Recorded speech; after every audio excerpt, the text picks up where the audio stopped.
This video is an overview of the elements of a short story. You should be taking Cornell notes as you watch this video at home. Let's begin. Our essential question for this topic is, why do we study short stories? Kind of a brief overview to answer that question is that short stories are a great introduction to complex texts, formation of literature, characterization, and other literary devices we'll be studying this year. We're also going to be provided new insights and perspectives into people, places, cultures in the world today and in the past. Stories can also teach us empathy or compassion for other people, and stories can enhance our understanding of our own selves. Let's begin talking about specifically characters and characterization. There are really only two types of characterization. The first is direct characterization. This is when the author directly states facts about the character's personality or physical appearance. This is very obvious in terms of characterization. So if an author says, Sally is very kind, that's direct because it comes explicitly from the author. The second type of characterization is indirect characterization. These are words or actions of a character and or what others say and think about the character. This is a little bit more difficult to identify in a text. So if we see Sally in our story, we read that she stops to help someone pick up their books they dropped, we infer that Sally is kind, instead of the author stating it for us. Or, let's say she was helping Johnny pick up his books, and the reader reads Johnny's thoughts. Wow, Sally sure is kind. Then that's also indirect characterization because it's coming from someone other than the author themselves. There's also different types of characters. Flat characters lack development and are usually minor characters. They're not the center of the story. The opposite of a flat character is a round character. This is the major players, the developed characters, the Harry Potters, the Hermiones, the Frodo Bagginses. Another way of characterizing characters are labeling them as static. This means that they are unchanging. Their personalities and ideals do not develop over the course of the story or the novel. So a character can be flat and be static. That's usually the most common pairing. But characters can also be static and round.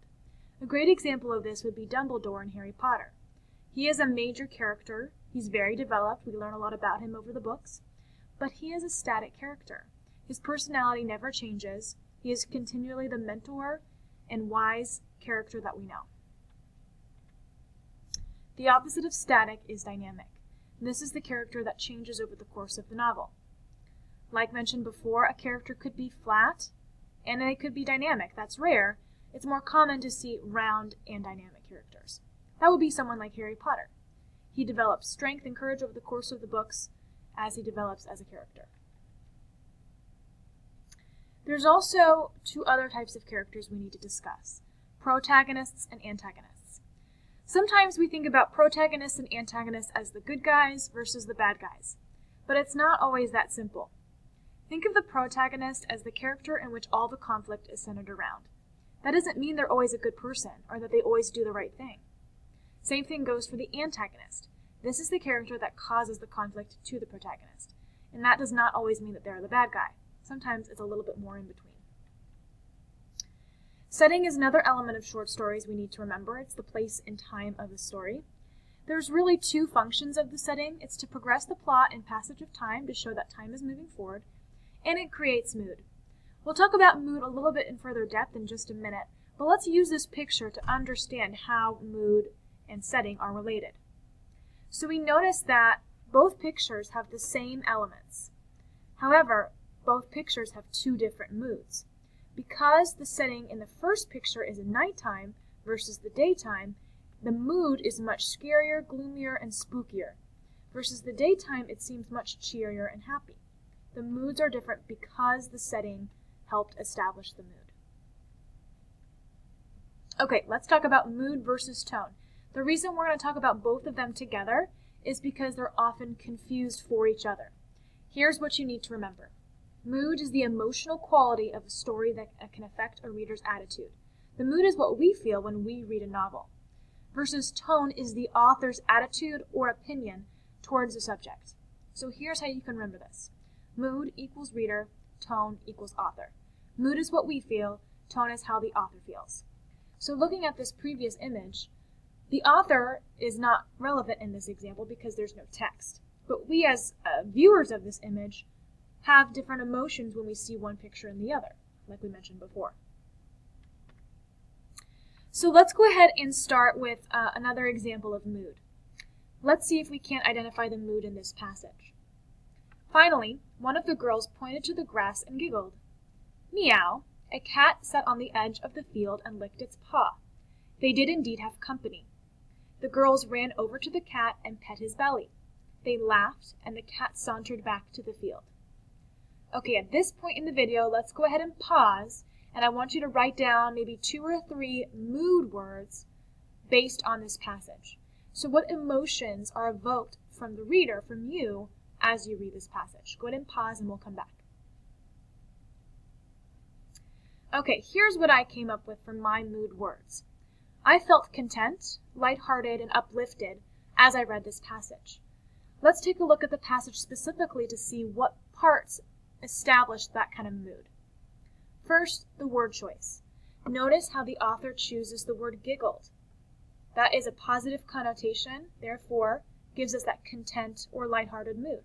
Laughing only occurs in those settings. The other word choice specifically is sauntered. If the cat is sauntering, it's a happy cat. It's not afraid, it's not scared, so that kind of gives us that uplifted and again content mood. Other words like laughed also contribute to this idea of contentment. Now let's focus on tone. Let's read this passage and see if we can't come up with our own tone words. Remember, tone is the author's opinion on the subject. What we just did with this previous example is our opinion or our emotions that we experience when we read the passage. Okay, here we go. After New Year's, the time came to put all the decorations away and settle in for the long, cold winter. The house seemed to sigh as we boxed up its finery. The tree was dry and brittle, and now waited sadly by the road to be picked up. Okay, so if we're thinking about tone, we have to think about the author's opinion on the subject. So the subject here specifically is packing up for after Christmas. The holiday season is over, and now you have to take down the decorations. That's the topic. So how does the author feel specifically about this topic? Go ahead and pause the video, see if you can't come up with 2 to 3 tone words that state that idea. Okay, here are the tone words that I came up with. The author feels dreary, depressed, and gloomy towards the topic of packing up for Christmas. Let's take a look at the passage and see how we found that out. Again, word choice is huge. Specifically, words like dry and brittle lend itself to that gloomy mood or that depressed mood. Long, cold, again, specific adjectives there. And then I really liked how the author chose a personification. Remember, personifications are where the author gives human characteristics to a non-human object. Here it says the house seemed to sigh. Houses don't sigh, people sigh. And that's a personification, and the word sigh itself lends itself to that dreary, depressed tone. Again, they use another personification later in this passage, when they said the tree waited. Trees don't wait, and then they specifically use the adverb sadly. Again, that lends itself to the dreary, depressed, and gloomy tone. Okay, plot. Plot of a story is the plan of action, or the events that move from the problem to the solution. And you should be familiar with plot lines and these elements of a plot. They include exposition. This is where the background is exposed and we get to learn a little bit about the characters, the setting, and the overall plot. The narrative hook, also sometimes called the inciting incident, grabs the reader's attention and begins the conflict. I always like to think about in Harry Potter when Hagrid bangs down the door and tells Harry that he's a wizard. That is the hook of that story.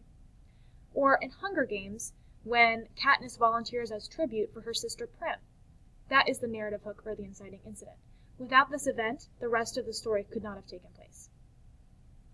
The rising action are where the events and problems begin. This is where our conflict begins to build.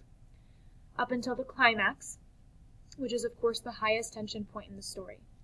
The outcome becomes clear, and a change or turning point may occur. In the Hunger Games, the moment that Katniss and Peeta are about to eat those poisonous berries, that's the climax of the Hunger Games. Following action is any action that is the result of the climax, anything that occurs after until the resolution, and this tells us our final outcome. Oftentimes, we are, as readers, choose to read books in series where there's 2 or 3 or maybe even as many as 7 books in a series. Oftentimes, we get confused about resolutions of those individual books because if there's more conflict that's going to occur, how can the book have a resolution? Sometimes in those instances, you have to think about the resolution as maybe even an introduction to new conflict. And we see that in books like Hunger Games or Harry Potter or Divergent, any of those.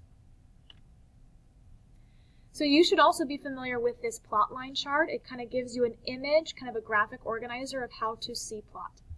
See if you can't pause and label where each of these 6 plot elements belong on this chart. Pause, see if you can't figure it out.